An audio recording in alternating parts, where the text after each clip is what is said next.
How to play ᵗェᵒᵒલેᶦⁿᵍ because this weapon is fucking sick. ᵗェᵒᵒleᵦᵬ is part of the ᵗェᵒ class of weapons. It focuses on combo damage and mid to short range pressure. This weapon has both a horizontal slash and a vertical slash that it uses to pick up quick kills with the main weapon.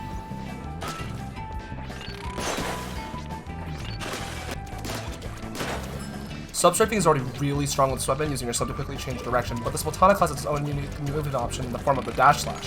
By holding forward while doing a charge slash, you're able to do a little dash before doing your charge slash. You're also able to change where the beam goes depending on where you look after you do the dash slash. Take this clip for example. I see that the brush is going to go around, but instead of going directly at him, I move to the left and then hit him with the slash. This allows me to avoid him trying to trade me and still threaten where he's going.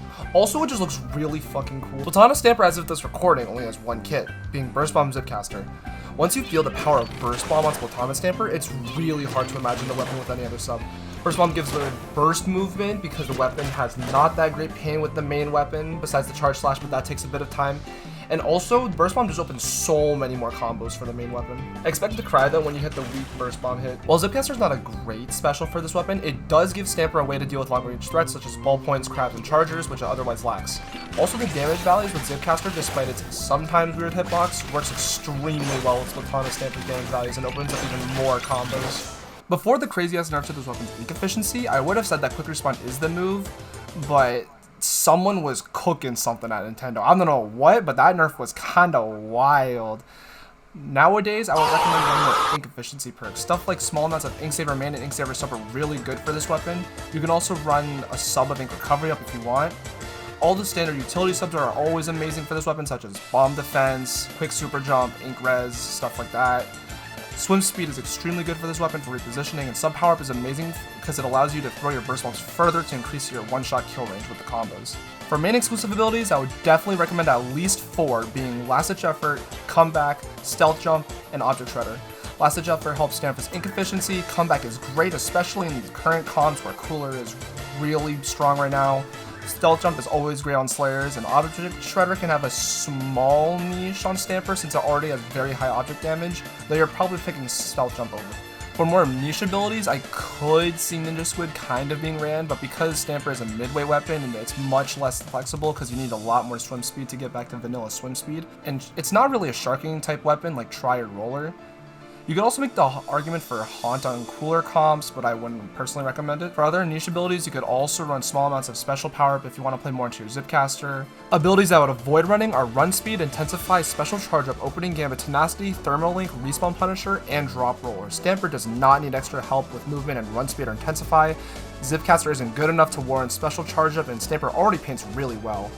Opening Gambit is dog shit, Tenacity is more around backline options, is also dog shit, Thermal Link is just bad and should be removed from the game. Respawn Punisher could be good on cooler comps, but into other cooler comps in the current meta, I wouldn't use it.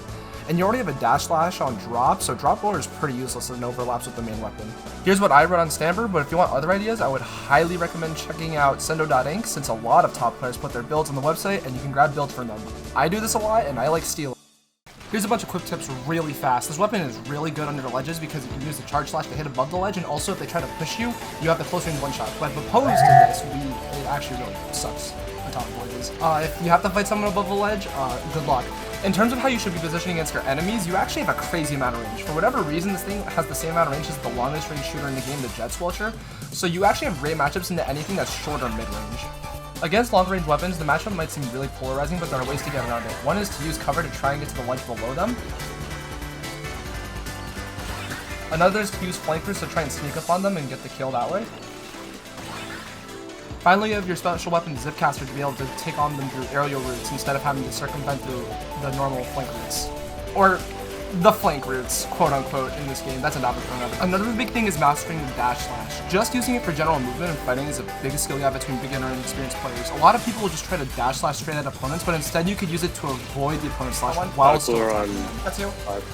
A couple of final tips is to not just use Burst Bomb for yourself. Yes, it's amazing for combos, but it's a great painting tool for your team as well for weapons that are weak on pain like rollers. And finally, don't get stuck on one type of slash. A lot of people fall victim to only using one type of slash, and you don't want to be playing with half a weapon. With all that in mind, go try out ᵗェᵒ Stamper. Get some sick kills, cry whenever you hit the weak burst bomb hitbox, pray for a cool ass special, only for the next kid to have line marker. And remember, a skilled Splatoon player can be any Splatoon player.